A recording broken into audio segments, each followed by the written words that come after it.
This is NBC, the national broadcasting company.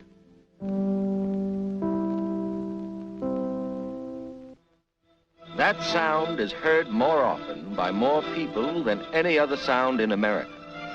Pulsing out from the transmitter tower into the tubes and coils behind your radio dial, whoever, wherever you may be.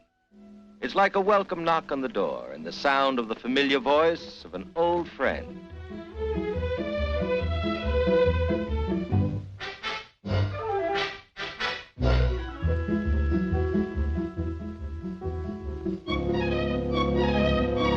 The welcome voice of NBC speaks many languages, music, the crosstalk of forum and discussion. It speaks the clipped and colorful lingo of sport, the many hundred tongues and tones of drama. It speaks the language of laughter, the rippling idiom of comedy. And it tells the world of how the world spins with the voice of truth. These are voices of NBC today, versatile and modulated. But do you remember more than 20 years ago when radio was learning to talk? Secretary of State Charles Evans Hughes defended the Harding administration course on the League of Nations today when asked whether it wasn't time for the Republican Party to give the people an unequivocal statement in regard to its position on the World Court. He denied that its voice was a whisper crackling with static, and you stayed up till 3 scratching a crystal with a wire cat's whisker to log Pittsburgh 50 miles away.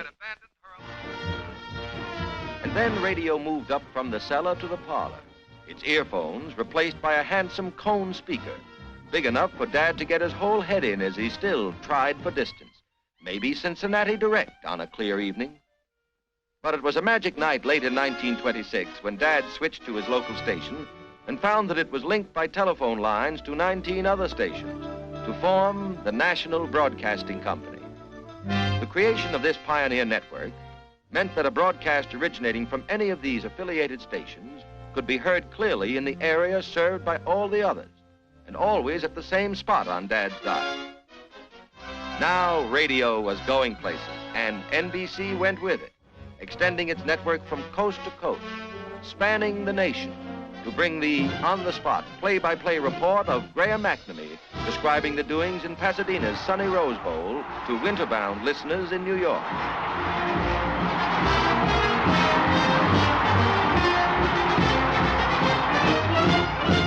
But millions of widely separated people were still to be turned into next-door neighbors. And so the cross-continental chain became a permanent web, and the web was woven into a fabric, and the fabric covers the nation, reaches up into Canada, across the Pacific, America's #1 network, more than 170 stations, independent community stations, of which only 6 are owned and operated by NBC.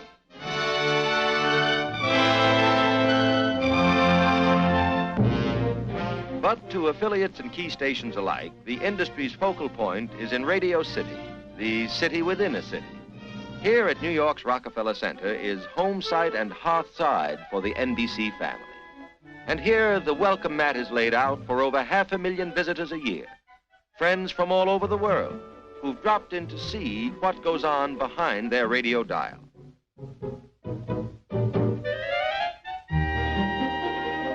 The NBC guides would have to be graduate engineers to answer all the questions that people ask on our regular tours about how a radio show is actually put on the air.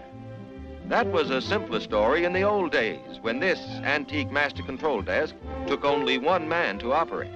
But today, it requires a whole team to man the panel board. From this room, programs all around the clock are routed over 16,000 miles of leased telephone lines to radio stations all over the nation. This is the nerve center of NBC.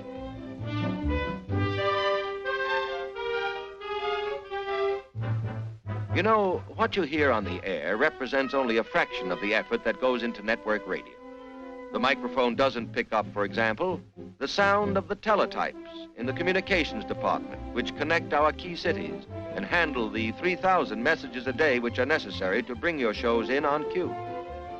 You can't tune in on the traffic department either, but without it, no telling what you'd get.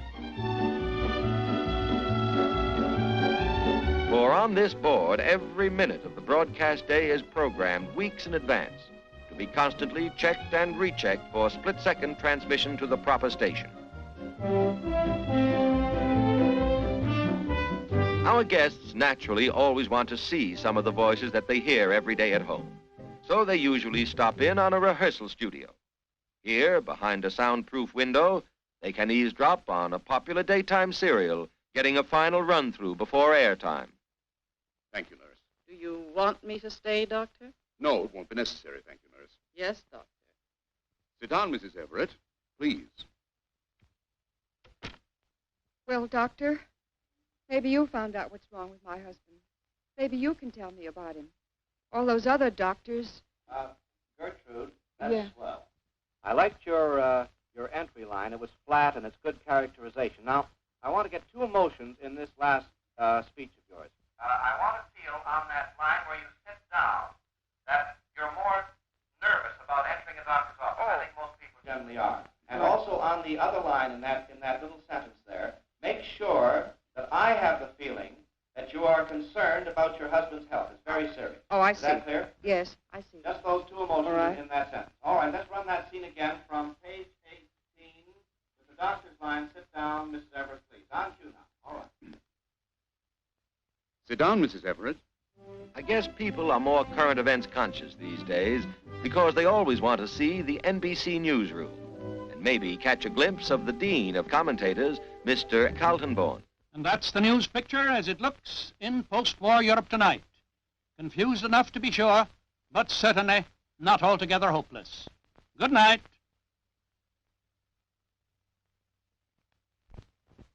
Well, I've just helped turn another day over to history. But history has no clocks and has no calendars. And that's why NBC has provided a room where history can be recorded eternally. That's the newsroom. Let's visit it for a bit, shall we? All night and all day, every day in the year, these machines bring the world's news to NBC for processing. A bell signal will indicate that a really hot news story is on the wire.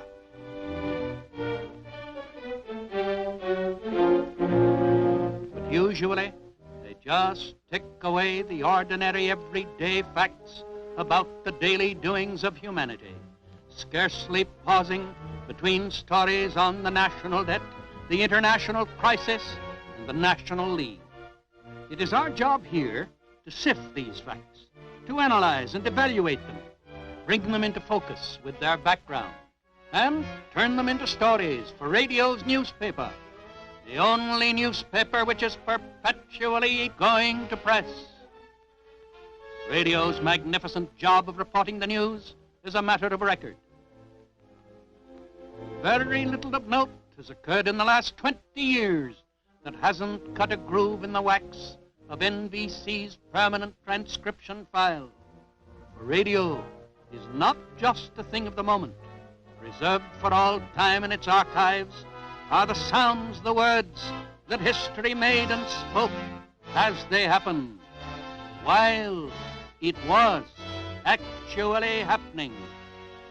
And there's the Winnie Mae now, winging her way in with a new world's record. Around the world in the record time of 8 days, 15 hours, and 15 minutes. The crowd's rushing out on the field to meet the ship as it taxis up the runway. And from where I am, I can't see Catty, but that looks like Wiley Post now, getting out of the plane. I've got the NBC microphone through this crowd, and it just... Wiley, will you and Harold... Still, now they've dropped rope out of the nose of the ship, and the passenger probably lining the windows looking down to burst into flames. Wait, get it started. It's right, and it's rising terrible. If I am elected President of the United States, with confidence in our armed forces, with the unbounding determination of our people, we will gain the inevitable triumph, so help us God. And from this room, NBC sent you its reports, hour by hour, and sometimes even minute by minute, on the greatest news story of all time, the Second World War. It followed the news wherever it went and sent back eyewitness accounts of the tide of global battle, sent back the actual sound made by a world coming apart at the seams.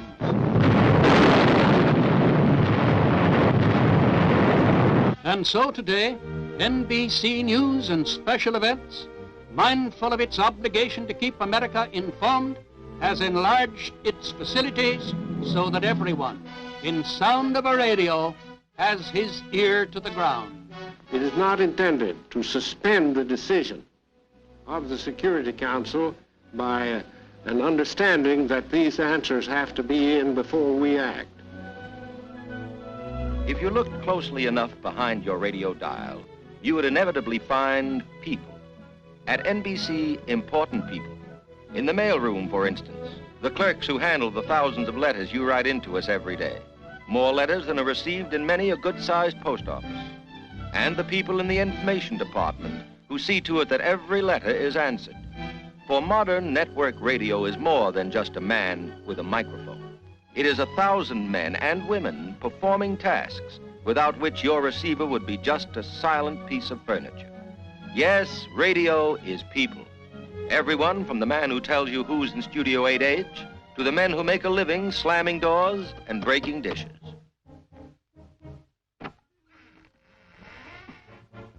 Radio is also the anonymous standby pianist who on a moment's notice must fill an emergency silence with music. And it's the director, the producer, and the composer, too.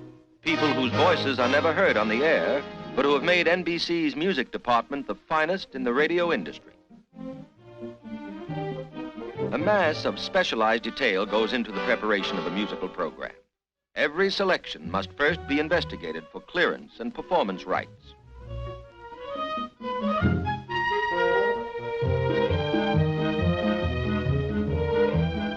When the numbers have been cleared for broadcast, some are turned over to the composing staff and special arrangements are prepared.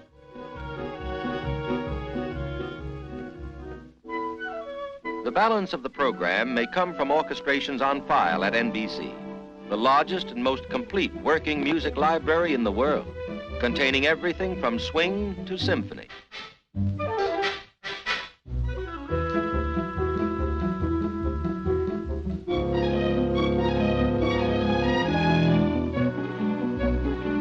Rehearsal for the Fred Waring show, and the talent of the singer is deftly woven into the pattern of the program. It takes many hours of patient practice to tailor the artistic and technical quality of every note transmitted to your loudspeaker.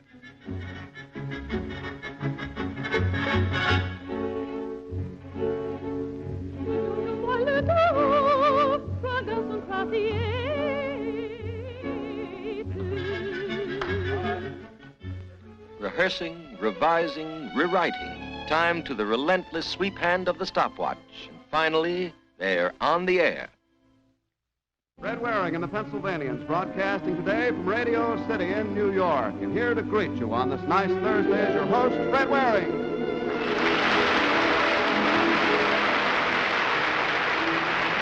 Hello, everybody, and thanks for coming.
NBC New York is also the eastern terminus of radio's most famous thoroughfare, Allen's Alley. Tell me, Mr. Moody, what are your feelings about the radio? I don't hold with furniture that talks. Well, you have a radio. No, I had one in the hen house. Yeah? One day, all the hen's nests would be empty. Uh-huh. Next day, every nest would have 2 eggs into it. You mean? The hens was listening to Double or Nothing. Yeah. Co-capital of world entertainment is NBC's Western Radio City in Hollywood. The names they write in autograph books outside NBC Hollywood are those of the greatest stars in radio and the most in demand for advertising sponsorship. Not late for a date, are you, Charlie? I haven't got one. Oh, that's too bad. If you're not doing anything, No, you don't. I was afraid of that. That's it? Yeah. Well, isn't it an exact likeness? Hello, George. I stood 3 hours. Pork chops? I told you this morning we're having chicken for lunch. No, sir, we have pork chops. Rochester, we're having chicken. Okay, but don't look for no wings. You gotta hurry and pack. We'll travel light. It's the thing to do these days. Where are the suitcases? Right here in the hall plus. The money that advertisers spend to sponsor these shows pays for other programs, too. Non-commercial broadcasts in the public service account for more than 40% of NBC's scheduled time. The network makes free time available for roundtable discussions and farm and home programs. It provides regular facilities, free and impartially, to the 3 major faiths. And it divides the air fairly and without cost, so that the voices of labor, management, and agriculture can all be heard. But neither network nor sponsors ultimately decide what you shall hear. To determine the most popular types of radio entertainment, NBC engages in constant research by telephone. Hello? This is the program rating service. We are conducting a survey of radio listening. Were you listening to your radio just now? To what program were you listening, please? By careful attendance to the wishes expressed in letters sent in by listeners all over the world. By carefully worked out scientific tests. Ladies and gentlemen, we have invited you here to participate in testing a proposed radio program. We want you to register your approval or disapproval at various points in the program on those reaction sheets that you hold. As the light flashes on the screen, please let us know how you feel about the program by checking either good or fair or poor alongside the corresponding number on your reaction sheet. And by direct contact. A kind of a program you'd recommend for your child or your grandchildren? Amusing? Amusing. Interesting to the children. Entertaining for them. I think that was very nice for children, but I don't believe that a great many grown-ups would care to listen to it. How did you feel? You've heard these older folks say it's a good program for youngsters. How do you feel being a youngster? Well, it was boring at first, but then it got a little interesting as it went on in history. All right, you feel perhaps the program Childish. is a little childish. That's right. NBC's obligation to its listeners is founded on its basic respect for the American home. All material for the microphone is examined in the light of a zealously guarded code, the ordinary standards of good taste and public conscience, incorporated into the network's program policy. For NBC knows that vigilance is the price that radio must pay for its stewardship of the air. It knows that responsibility is the first obligation of freedom.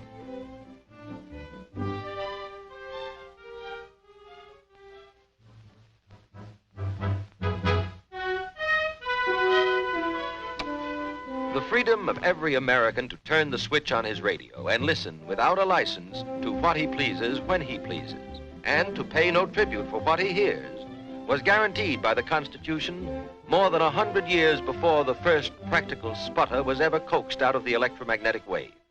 The freedom of the air in America is inalienable. To extend this American freedom into new and uncharted wavelengths, NBC in 1941 established the first commercial television station in the country, began immediately to expand it into a network, adding sight to sound, It opened an electronic window, rang up the magic curtain, and ushered you to the first row, to the best seat in the house, your own easy chair.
Carved from the primitive rock crystal of yesterday's radio is the crystal ball of television, in which is visible a whole new era of communication.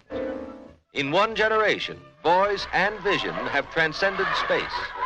Science, engineering, and organization have harnessed the ratio between light and sound, so that radio or television, if you look behind your dial that is set at NBC, you will find that you are tuned in on today and focus on tomorrow.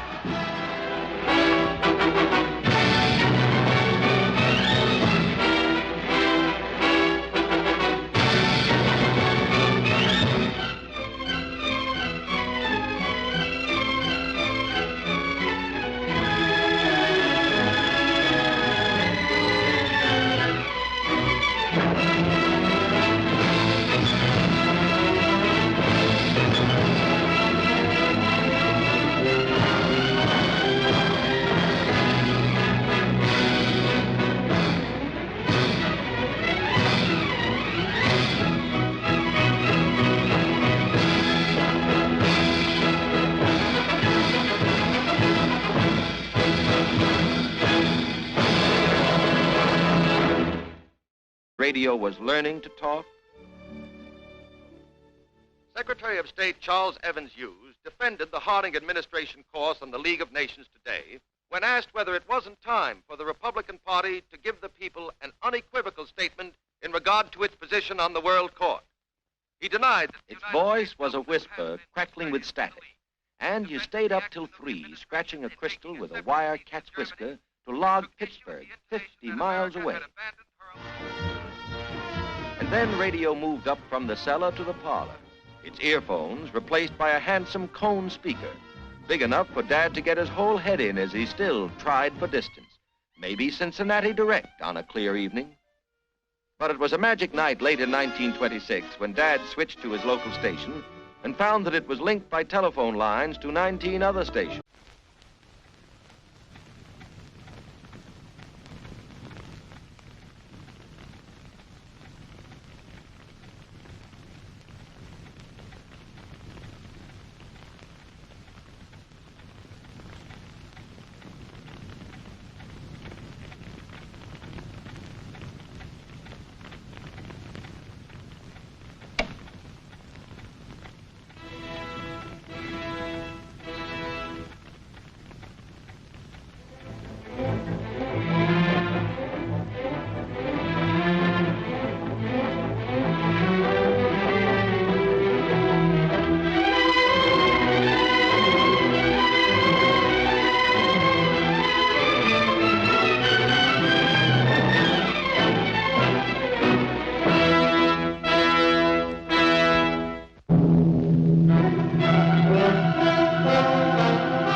This is NBC, the national broadcasting company.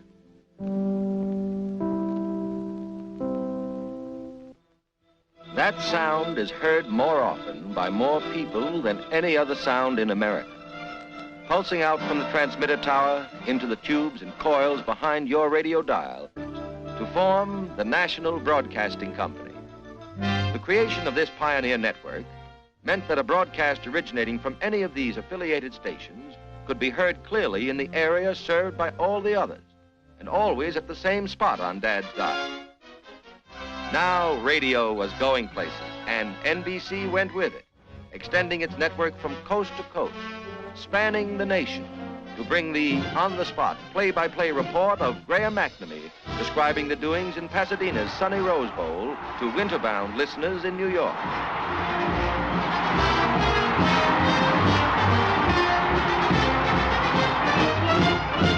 But millions of widely separated people were still to be turned into next-door neighbors.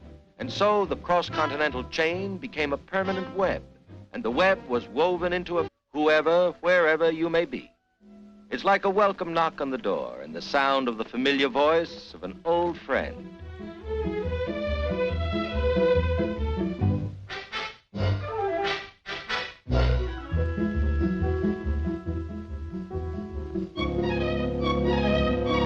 The welcome voice of NBC speaks many languages, music, the crosstalk of forum and discussion.